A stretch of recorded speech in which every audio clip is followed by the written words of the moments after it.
बनी तू हुआ रेटे पानी कहबे बोल तोहार कहतौ तारी नथिया ओठलाली चाटा 10 रुपया चाहे ढोढ़ी चाटा 10 रुपया हर एक माल 10 रुपया बुझल ए बाबू।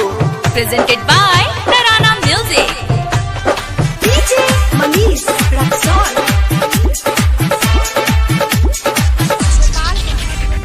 मीना बाजार के माल हो जे मनाया जमाना हो।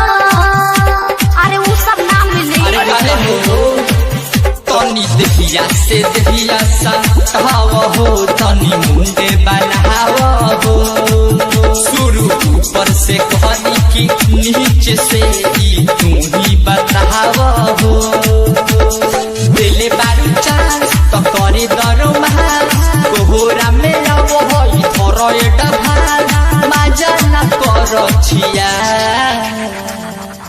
ओठलाली चाटा 10 रुपया चाहे ढोढ़ी चाटा 10 रुपया हर एक माल 10 रुपया। अरे VIP कोटा के हो और चटक मिली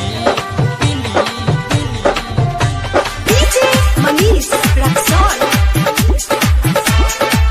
Presented by Tarana हमार Music. सुना तू दिल जहानी हो हमरा दिलवा के तू बतिया हमरा दिलवा के तू बतिया सुना हमार सुना तू दिल जहानी हो हमरा दिलवा के तू बतिया आके अभिषेक कसैल